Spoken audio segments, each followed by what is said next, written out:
दूसरा, अमेरिका कभी भी भारत को उस लेवल तक नहीं ले जाना चाहता, क्योंकि इनके पास भारत के अलावा ताइवान और चाइना का हाल ही कोई मौजूद नहीं। They cannot abandon India regardless। Bharat जितना भी इनका बाजू मरोड़ ले, भारत को ये नहीं छोड़ सकते। और दूसरा, खासकर मैंने आपको बताया था कि वेस्टर्न सिविलाइजेशन के अंदर इनको ये चुभती है भारत की जो इतनी सडन तरक्की कर रहा है तेजी के साथ। यहाँ पे ग्रुप ऐसे मौजूद हैं कंट्रीज के अंदर जिनको ये, और यहाँ पे खुद अमेरिका के अंदर भी होपलेस फील कर रहे हैं ऑलरेडी। इस वक्त 50 से ज्यादा बड़ी कॉर्पोरेशंस के सीईओ जो हमारे या फिर ये इतना बर्दाश्त ना करते, लेकिन इनके पास कोई चॉइस नहीं, और इन्होंने भारत के साथ करना ही करना, चाहे जितना मर्जी भारत जो मर्जी। देखें, सबसे बड़ी बात है किस तरह बर्दाश्त किया इन्होंने जो भारत ने रशिया से खुल के तेल, जो जिस तरीके से यहाँ जयशंकर साहब ने फौरन दौरा किया जब इन्होंने यहाँ पे खालिस्तानियों को काम किया था, वो मास्को गए थे, लेकिन चुप कर जाते हैं। उसकी वजह यह है कि इनके पास चॉइस नहीं। आपका रवाज है, कोई भी बंदा रिटायर होकर पाकिस्तान में नहीं रहता, तरक्की किस तरह करेंगे? पाकिस्तान में बच्चा पैदा होता है, पहले दिन वो लंदन के खिलाफ देखता है, टोरंटो के, अमेरिका के खिलाफ देखता है। पाकिस्तान में तो पाकिस्तानी है ही कोई नहीं। मैंने आपको बताया था, जो टांगों से माजूर है और अकल से माजूर है, अंधे हैं अकल के, वो सिर्फ बैठे हैं, बाकी सारे तो भाग जाते हैं वहां से। ताड़ साहब जरा इस पे एक कमेंट करें कि G7 ने हर मुल्क को ग्लोबल साउथ से बुलाया है। एक तो उन्होंने पाकिस्तान को तो मुंह ही नहीं ना लगाया, उन्होंने कीनिया को भी बुलाया। शायद हम उन मुल्कों को कुछ समझते ना हो ताड़ साहब, उन्होंने उनको भी बुला लिया एज ए ऑब्जर्वर। शायद हम चाइना ब्लॉक में चले गए हैं इस वजह से ताड़ साहब। और दूसरा बताएं कि नरेंद्र मोदी को बताया ये जा रहा है, कहा ये जा रहा है कि ग्लोबल साउथ के लीडर के तौर पे वो इनवाइट कर रहे हैं, क्योंकि उनको पता है कि ये यूरोपियंस एंड अमेरिकन अब अफ्रीका में उस तरह इन्वेस्टमेंट नहीं कर रहे, तो इंडिया का जो डिप्लोमेटिक एंड पॉलिटिकल कैपिटल है उससे फायदा उठाया जाए। चीमा साहब, G7 पे मैं बात करना चाहूंगा। पहले तो करेक्शन करना चाहूंगा कि पाकिस्तान किस ब्लॉक में है। पाकिस्तान उसी ब्लॉक में जहां था, और उस ब्लॉक का नाम है डॉलर ब्लॉक। जहां से पैसे मिल जाए हम उस ब्लॉक में होते हैं। इसमें हमारा चाइना के साथ कोई रिश्तेदारी नहीं। आपको पता होना चाहिए कि हमारे मुर्शिद पाक ने बिल्कुल सील कर दिया था, सी पैक बंद कर दिया था, प्लेट में रख के हर चीज अमेरिका को दी थी। तो हमारा ब्लॉक डॉलर ब्लॉक है, हमारा कोई ब्लॉक दूसरा नहीं है। एक तो ये तस्वीर है, और बाकी ये बात ठीक है। इस वक्त हम दोनों साइडों पे जा रहे हैं। चाइना गए हैं प्राइम मिनिस्टर साहब कि शायद वहां से कोई अच्छी बिड आ जाए। अब बिडिंग हो रही है आजकल, क्योंकि जब से भारत के अमेरिका के साथ रिलेशनशिप थोड़े खराब हुए हैं, हम बिडिंग करा रहे हैं। चाइना अच्छे पैसे दे देगा तो वहां चले जाएंगे, IMF अच्छे पैसे दे देगा तो उनके साथ चले जाएंगे, हमें क्या फर्क पड़ता है। तो इस वजह से उन्होंने दर हकीकत डॉलर ब्लॉक के लोगों को शायद फासले पर रखा। यही शायद वजह है कि G7 ने हमें नहीं बुलाया। दर हकीकत अपने आप को इस काबिल करें कि G7 आपको इन्विटेशन भेजे। You are not there, you don't want to be there. आप डॉलर ब्लॉक में थे, डॉलर ब्लॉक में रहेंगे, आपका कोई मुस्तकबिल मौजूद नहीं, कोई मौजूद नहीं। आप दुनिया के, मैं हैरान हूं अभी तक आप दुनिया के नक्शे पर कायम किस तरह है। आप पूरी कोशिश कर रहे हैं 76 साल से कि किसी तरीके से खत्म हो जाए सारा कुछ। 76 साल से कोशिश कर रहे हैं, लेकिन ये हो नहीं रहा है। पता नहीं क्यों नहीं हो रहा है। दर हकीकत मेरी नजर में तो, मैं हैसियत स्टूडेंट ऑफ पॉलिटिकल साइंस, मैं तो बिल्कुल आपसे नहीं किसी से एग्री करता कि you are a state, you are a country. मेरे ख्याल में ना बॉर्डर है, ना करेंसी है, ना फेडरेशन है। According to the political science definition you are not a state anymore. लेकिन आप अभी तक नक्शे पे मौजूद हैं। नक्शे पे सोमालिया भी है, अफगानिस्तान भी है, जिबूती भी है, और भी सारा कुछ। कीनिया भी चला गया G7 में। तो फिर आपको मैंने जवाब देना था ये चीमा साहब, क्या why you are not at G7, and I think I have successfully represented my case. मेरा ख्याल है नरेंद्र मोदी तो जा रहे हैं, मोदी साहब के रशिया से अच्छे ताल्लुकात हैं ना, हमारे अमेरिका से ताल्लुकात अच्छे हैं ना, अच्छे हैं हमारे किसी, हम किस चीज के न्यूट्रल हैं सब? हम तो फिर प्रो चाइना हो गए ना, चाइना ब्लॉक में चले गए हैं। नहीं चीमा साहब, नहीं, आपने असला दिया यूक्रेन को, गोले भेजे, पैसे दे दिए, अमेरिका ने आपको पैसे दिए तो आपने असला भेजा। आप न्यूट्रल तो नहीं है। हाँ, कोई पैसों वाली बात हो तो शायद हम चले जाए। वो वहां पे स्विट्जरलैंड को घड़ियां शड़ियां चॉकलेट का कोई लालच दें तो हम शायद चले जाए। हम वहां ऐसी जगह नहीं जाते जहां से पैसे या चीजें ना। ये सिर्फ बात है, मैं पहले भी आपको कहा था, हम डॉलर बेस इकोनॉमी है ना, डॉलर बेस। हम तो डॉलर दिखाएं, आप हमें अभी कोई स्विट्जरलैंड से कोई चीज दिखाएं तो आप हम बगैर बुलाए चले जाएंगे क्या? आप बुलाने की तो जरूरत ही नहीं है। लेकिन आपने यूक्रेन के अंदर अपना हिस्सा बहुत डाला है, आपने वहां गोले दिए उनको, क्योंकि उनका सिस्टम रशियन थी चीजें उनके पास, और आपके पास रशियन पुराने गोले पड़े हुए थे। आपने अमेरिका के कहने पे पैसे दिए, IMF के कहने। आप किस तरह न्यूट्रल है? हाँ, अगर कुछ वहां से कुछ पैसे मिलते हो तो हम बगैर बुलाए भी आने के लिए तैयार है, ऐसी तो कोई बात नहीं है।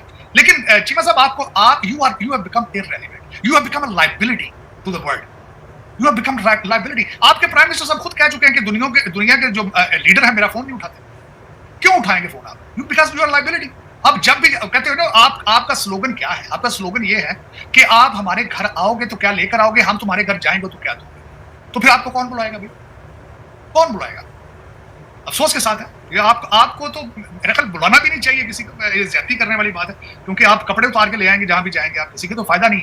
लेकिन चीमा साहब देखें, जिस बंदे के बारे में शवाहिद मौजूद हो कि 1 अरब रुपया किसी ने दिया है, सुना है वो तो जहाज भर के गए थे, मुझे सलाई साहब के बारे में मुझे कंफर्म तो नहीं है, एलिगेशंस हैं उनके ऊपर कि वो तो जहाज भर के यहाँ से गए थे। लेकिन एक बंदे का 1 अरब रुपए की करप्शन की बात हो और उसका कुछ भी ना हो, कौम की सेहत पे असर ही कोई ना हो, वो जाने का उसको जाना चाहिए कहीं? अदालतें आपकी हर पार्टी की अपने अपने जज हो, हर पार्टी के अपने अपने जज हो, सूबे एक दूसरे के खिलाफ बगावत का ऐलान कर चुके हैं, पड़ोसी किसी के साथ रिलेशनशिप ठीक ना हो, लुट मार हो, जो चलाने वाले हो वो सारे कैरी ऑन बैग के साथ अब तैयार होकर बैठे हो रिटर्न टिकटें लेकर, वहां किसी को बुलाना चाहिए? Why should they, why would they?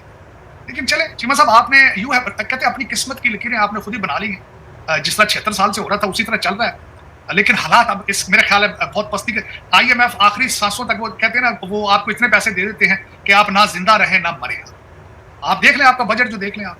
मैं बजट के हवाले से एक बात करना चाहूंगा, बल्कि पता चला मैं उस पर एहतजाज रिकॉर्ड कराना चाहूंगा। चीमा साहब, सुना है जो टैक्स नॉन पेयर है उनके थाईलैंड जाने पर पाबंदी लगा दी गई, थाईलैंड नहीं जा सके। इमरान साहब, आजकल पाकिस्तान में बड़ी मीम्स बन रही हैं कि नॉन फाइलर को चपेट 10 चपेटे सुबह मारे, 10 चपेटे शाम को मारे। जो मर्जी एक कतबे के ऊपर लिखा हुआ था मरहूम नॉन फाइलर था, मतलब आप तो फाइलर नॉन फाइलर की यहाँ पे वो मीम्स बन रही है, मैं आपको क्या बताऊं। मैं एहतजाज रिकॉर्ड करूंगा कि जो मर्जी कर लें, थाईलैंड ना जाने से बंद करें। थाईलैंड हमारे पाकिस्तानी बहुत जाते हैं शौक से, बड़ी घूमने फिरने की जगह। मेरा एहतजाज रिकॉर्ड प्लीज कर लें ऑनलाइन कि थाईलैंड की इजाजत दे दें, सऊदी अरब जाए उम्रे बंद कर दें, थाईलैंड ना बंद करें। मैं हंस के ना दौरा हो गया है कि थाईलैंड अमेरिका कभी भी भारत को उस लेवल तक नहीं ले जाना चाहता, क्योंकि इनके पास भारत के अलावा ताइवान और चाइना का हाल ही कोई मौजूद नहीं। They don't have, they cannot abandon India regardless। Bharat जितना भी इनका बाजू मरोड़ ले, भारत को ये नहीं छोड़ सकते। और दूसरा, खास कर मैंने आपको बताया था कि वेस्टर्न सिविलाइजेशन के अंदर इनको ये चुभती है भारत की जो इतनी सडन तरक्की कर रहा है तेजी के साथ। यहाँ पे ग्रुप ऐसे मौजूद हैं कंट्रीज के अंदर जिनको ये, और यहाँ पे खुद अमेरिका के अंदर भी होपलेस फील कर रहे हैं ऑलरेडी। इस वक्त 50 से ज्यादा बड़ी कॉर्पोरेशंस के CEO जो हमारे, so this is they are ultimately, Cheema साहब आप खुद सोचें क्या सोचते होंगे। तो वो उसके फिर कभी इनका दिल करता है कि हम गुस्सा करें वो, लेकिन इनके पास ताइवान और चाइना को काउंटर करने के लिए they don't have any choice, कोई चॉइस नहीं है।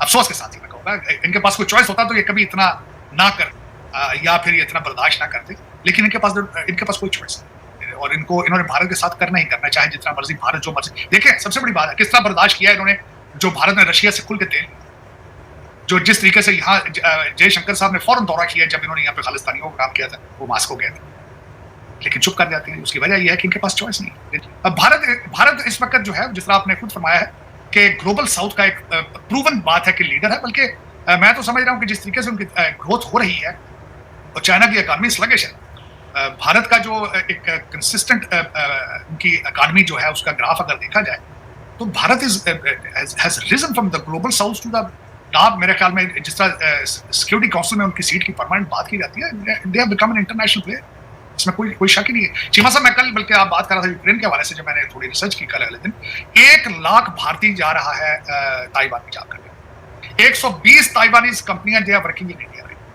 और सेमी कंडक्टर जितना ताइवान उस मोनोपोली थी ऑलमोस्ट, वो सारा बिजनेस सारे का सारा इंडिया आ रहा है। और आपका क्या ख्याल है, यूरोप या वेस्टर्न सिविलाइजेशन को ये चीजें चुभती नहीं? और ये उनकी देखें, 2 चीजें होती है साहब तरक्की के लिए। बहुत जरूरी एलिमेंट जो है, बहुत जरूरी एलिमेंट है कि आपके कंट्री के अंदर लॉ एंड ऑर्डर और हालात पीस। जहां झगड़े होंगे, दहशतगर्दी होगी, वहां से पैसा भाग जाएगा, कारोबार भाग जाएगा। ये फंडामेंटल। मैंने अगले दिन आपके साथ जब बैठ के बात की थी, नायब बखले जो अल सल्वाडोर के हैं, उनसे इंटरव्यू जब किया था टकर कार्लसन ने, तो उन्होंने कहा था मेरी पहली टर्म में मैं सिर्फ पीस रिस्टोर कर रहा था, लॉ एंड ऑर्डर। दूसरी टर्म पे इकॉनमी में बात, आपको भी पता है, सब पता है, आपके जितने आपके सेक्रेटरीज हैं, जितने आपकी एस्टेब्लिशमेंट हैं, जितने जर्नल हैं, सबके पास मास्टर डिग्रियां वेस्टर्न कंट्रीज की, सब पता है, लेकिन आप तरक्की करना नहीं चाहते। देखिए, आप जब आप बैसीते खुद आप एज ए पाकिस्तानी तरक्की की ख्वाहिश ना रखते, तो आपको लोग पकड़ के तरक्की कराएंगे। आप किस तरह कराएंगे? आप इस वक्त सर्वे करें, आपके बच्चे जो है खैर इंग्लिश तो जानते नहीं है, कभी गूगल का विश के इस्तेमाल करें तो देखें इंडिया के कितने प्राइम मिनिस्टर और सदर और सुप्रीम कोर्ट के जजेस जनरल जो है ओवरसीज शिफ्ट हो गए। आपका रवाज है, कोई भी बंदा रिटायर होकर पाकिस्तान में नहीं जाता, तरक्की किस तरह करेंगे? पाकिस्तान में बच्चा पैदा होता है, पहले दिन वो लंदन के खिलाफ देखता है, टोरंटो के, अमेरिका के खिलाफ देखता है। पाकिस्तान में तो पाकिस्तानी है ही कोई नहीं। मैंने आपको बताया था, जो टांगों से माजूर है और अकल से माजूर है, अंधे हैं अकल के, वो सिर्फ बैठे हैं, बाकी सारे भाग जाते हैं वहां से। बाकी नोबडी इज देयर एनीमोर इन पाकिस्तान। आपकी रूलिंग एलीट नहीं मारना पसंद करती। आपकी रूलिंग एलीट सारी जो आपको गवर्न कर रही है इस वक्त, सारे के सारे they are based in London और टोरंटो। हाँ, एक बात मुझे बल्कि अगले दिन बड़ी याद आई। चीमा साहब, किसी ने कहा है कि अगर कोई डॉक्टर बनना चाहे वो डॉक्टर बन सकता है, कोई वकील बनना चाहे वकील बन सकता है। हाँ, अगर कोई बेवकूफ बनना चाहता है तो वो बेवकूफ बन जाता है। आपके 25 करोड़ लोगों की यही ख्वाहिश है, मुर्शिद है, जिहाद है, काले बकरे हैं, मिर्चे हैं, शुफ है, बनो पे मुबारक बन चुके हैं। बेवकूफ बनना चाहते हैं, आप बन चुके हैं। This is what it is. जो डॉक्टर बनना चाहते हैं वो तो भाग जाते हैं वहां से, इंजीनियर बनते हैं वो भाग जाते हैं वहां से।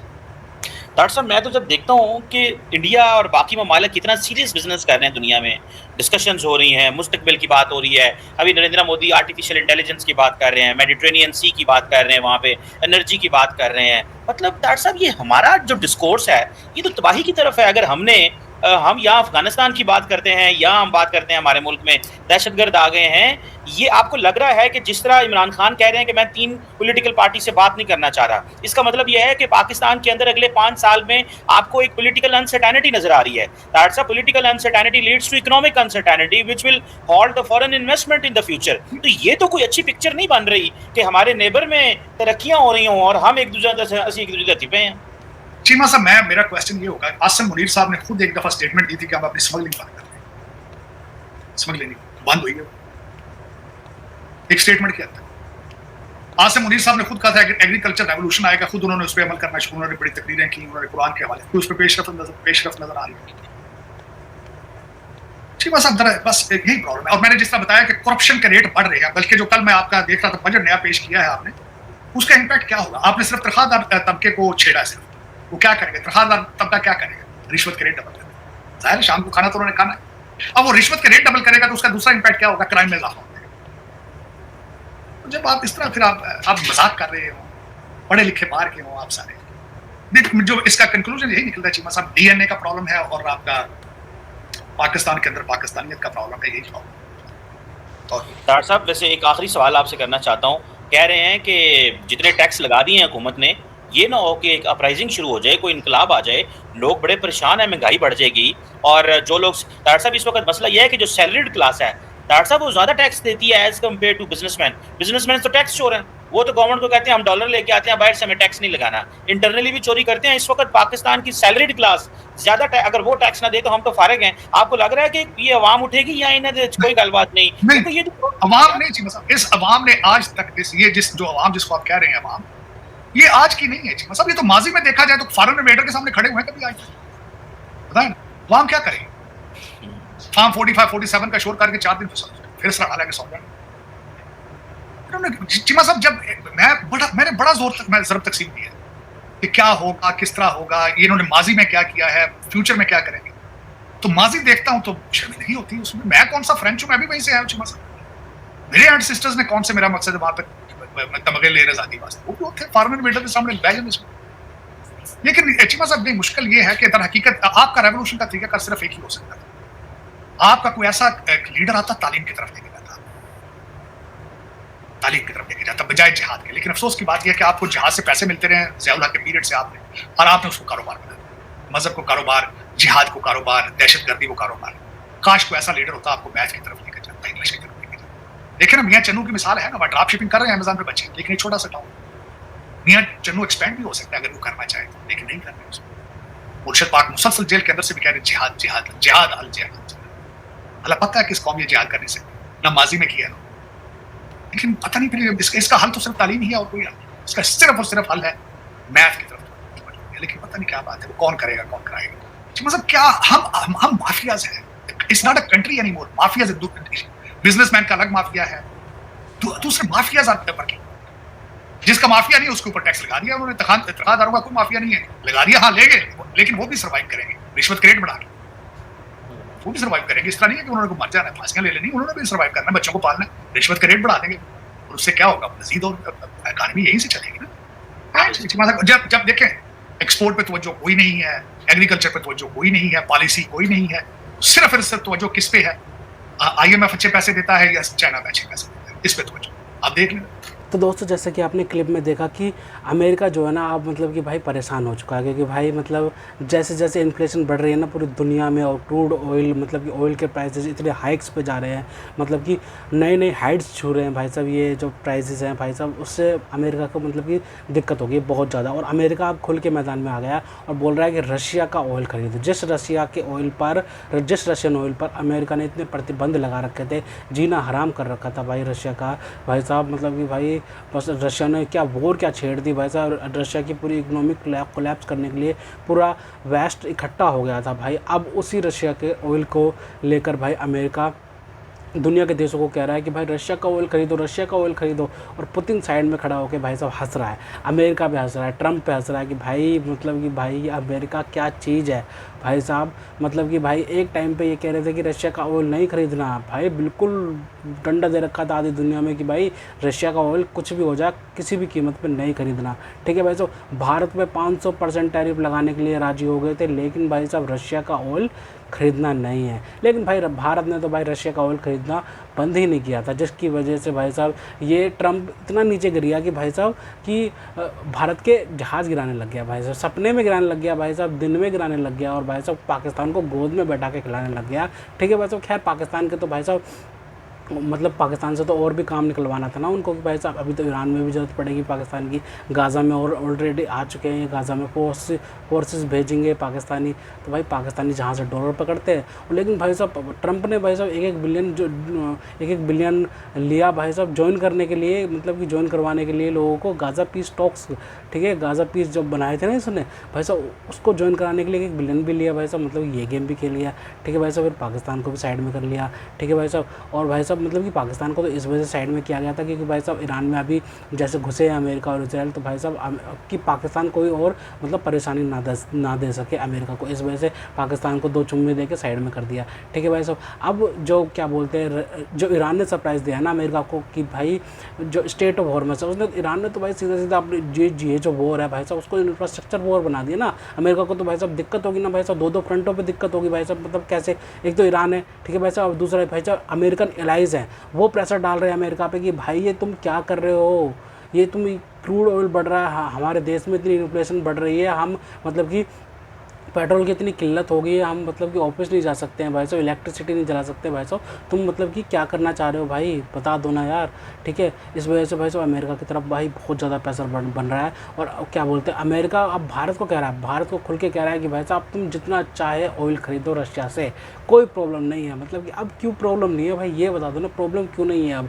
मतलब एक टाइम पे तो तुम कह रहे थे कि भाई भारत नहीं खरीदेगा, चाइना भी नहीं खरीदेगा, मतलब जितने भी देश हैं वो नहीं खरीदेंगे रशिया का ऑयल। लेकिन भाई साहब दूसरी तरफ भी क्या खुद अपनी एनर्जी प्लांट के लिए, ठीक है अपने न्यूक्लियर एनर्जी प्लांट के लिए भाई साहब रशिया का तेल खरीद रहे थे दिन रात, ठीक है भाई साहब, एनर्जी खरीद रहे थे। और फिर जो पूरा वेस्ट है, वेस्ट पूरा का पूरा भाई साहब वो तेल खरीद रहा था रशिया से, तब कोई दिक्कत नहीं थी। लेकिन भाई साहब कोई और देश नहीं कर सकता, भारत नहीं कर सकता, और भी कोई देश खरीद नहीं सकता भाई साहब रशिया से। और लेकिन भाई अब जो अमेरिका का जो हवा निकली है ना भाई साहब, अब ये देखने वाली है कि भाई अब मतलब कि इतना प्रेशर आ गया अमेरिका पे भाई साहब। और पुतिन जो है ना, व्लादिमीर पुतिन ने जो भाई साहब वो हंस रहे भाई साहब अमेरिका की, भाई साहब ये अमेरिका क्या कर रहा है भाई साहब, समझ नहीं आता। कभी ग्रीनलैंड कब जाने की बात करते हैं, कभी कनाडा, कभी वेनेजुएला, कभी कुछ, अब ईरान में घुस गए हैं भाई साहब। ईरान में अब वो तो क्या बोलते हैं अभी आर्मी नहीं उतरी है भाई अमेरिका की, वो तो ये बात है कि भाई साहब अब अमेरिका अब जो क्या बोलते हैं वॉर होंगी जितनी भी भाई साहब वो तो एयरफोर्स से लड़ती है, एयरफोर्स और मिसाइल्स, ठीक है। डिफेंस का सामान जो है ना सबसे बड़ा ये हो गया है कि भाई एयरक्राफ्ट हैं, एयरक्राफ्ट से मिसाइल्स, इन्हीं से ही वॉर लड़ी जा रही है भाई अब पूरी दुनिया में। कि अब क्या बूट्स ऑन ग्राउंड नहीं आ रहे हैं, ठीक है भाई साहब, आर्मी नहीं उतर रही है भाई साहब ग्राउंड पे, भाई इसी चीज़ से अब क्या बोलते हैं ये जंग लड़ी जा रही है, ठीक है भाई साहब। रशिया के ऑयल को भाई साहब खरीदने के लिए अमेरिका ने भाई साहब खुला ऑफर दे दिया है, जितना मन चाहा उतना खरीदो, ठीक है भाई साहब। दूसरी तरफ भाई साहब जो वेस्ट और अमेरिका है ना भाई साहब, भारत की ग्रोथ से भाई साहब बहुत ज़्यादा मतलब कि तंग आ गए कि भाई भारत इतनी तेज़ी से आगे क्यों बढ़ रहा है। भारत के पेट्रोल के प्राइस भाई साहब कम क्या बोलते हैं बढ़ने की जगह पे कम क्यों हो रहे हैं भाई। मतलब कि अभी खबर आई है कि भारतीय सरकार ने भाई साहब जो एक्साइज ड्यूटी है ना, एक्साइज ड्यूटी है जो पेट्रोल डीजल पे लगती है उसको कम कर दिया भाई, उसको कम कर दिया है। और वो उससे क्या फ़ायदा हो रहा है कि भाई मतलब कि पेट्रोल के दाम थोड़े से और कम हो गए हैं, ठीक है भाई साहब, बढ़ने की जगह पे कम कर दिए गए हैं भाई साहब, जो एक्साइज ड्यूटी लगती थी भाई, तो ये कितनी अच्छी बात है भारत के लिए। वहीं पाकिस्तान में भाई साहब मतलब कि उनकी जो पाकिस्तान सुपर लीग है ना, जिसको आजकल पेट्रोल शॉर्टेज लीग कहा जा रहा है, उसको बिना स्टेडियम में बिना लोगों के करवानी पड़ रही है वो लीग, बिना लोगों के, बिना क्राउड के वो लीग करवाई जा रही है। मतलब ये कितने शर्म की बात है पाकिस्तान के लिए भाई साहब। मतलब कि गाड़ी चलाने के लिए बिल्कुल पाकिस्तान ने मना कर दिया भाई साहब। उनके वहाँ तो बिल्कुल सन्नाटा है, लॉकडाउन जैसा माहौल है। मतलब कि वहाँ पे कोई इतनी गाड़ी कोई चलाना, कुछ गाड़ियों की छूट है वहाँ पे, लेकिन भाई बहुत सारी गाड़ियों को बंद कर दिया गया है, वहाँ पे ताला मार दिया गया गाड़ी पे कि भाई साहब ये नहीं चलाएंगे, अब बिल्कुल भी नहीं चलाई जाएगी। और मतलब कि ऑफिस में भी मतलब कि 3-3 4-4 दिन की छुट्टियां दे दी है, वीकेंड में 2-3 दिन ही आओ काम करने के लिए, नहीं तो घर से काम करो। भाई साहब पाकिस्तान के तो बुरे हाल हैं, स्कूल कॉलेजेस वगैरह सब बंद कर दिए हैं पाकिस्तान में। और पाकिस्तान सोचता है कि भाई साहब हम भारत के साथ मुकाबला करेंगे, ऐसे मुकाबला करोगे। IPL के अभी ओपनिंग सेरेमनी क्या बोलते हैं, IPL जो पहला मैच हुआ है उसमें भाई साहब ओपनिंग सेरेमनी तो नहीं हो पाई, लेकिन भाई IPL का पहला मैच हुआ है, पूरा हाउसफुल क्राउड है, पूरा स्टेडियम भरा पड़ा खचाखच भाई साहब, ठीक है भाई साहब। वो पाकिस्तान देख के भी सोच रहे होंगे भाई साहब यहाँ पे तो कुछ भी नहीं हो रहा है ऐसा, लेकिन भाई साहब हमारे साथ कैसा हो रहा है भाई, ठीक है भाई साहब। इसी वजह से पाकिस्तानी भी दुखी है, अमेरिका भी दुखी है, लेकिन भाई साहब सुखी कौन है सबसे बढ़िया, भाई साहब रशिया, ठीक है। और भारतीय भी सुखी हैं भाई साहब, भारतीयों को कोई दिक्कत नहीं हो रही। LPG का थोड़ा बहुत दाम थोड़ा बहुत इधर उधर हुआ है, लेकिन भाई शॉर्टेज कुछ भी नहीं है, कोई दिक्कत वाली बात नहीं है। अगर भाई साहब हमारा तेल जो है अब तो ईरान से भी आ रहा है हमारा तेल, अब तो ईरान भी गैस दे रहा है हमें भाई, अब तो रशिया भी भाई साहब गैस देने के लिए राजी हो गया भारत को, ऑयल भी दे रहा था डिस्काउंट रेट में, वो तो दे ही रहा था, ठीक है भाई साहब। और भी कतर वगैरह से भी हम तेल लेने की अब बात चल रही है, ठीक है भाई साहब। और ऑयल वगैरह भी आ जाएगा हमारा वहाँ से, क्या बोलते हैं, और LPG भी आएगी, तो भाई बहुत अच्छी बात है भारत के लिए, ठीक है भाई। तो दोस्तों अगर आपको हमारी ये वीडियो पसंद आए तो कम से कम व्हाट्सएप पर जरूर शेयर कीजिएगा, साथ साथ चैनल को सब्सक्राइब करके हमारा मनोबल जरूर बढ़ाएगा, ताकि हम आपके लिए ऐसे ही मनोरंजन वीडियोस बनाते रहें। तो गाइस मिलता है आपसे अगली वीडियो में, तब तक लिए जय हिंद।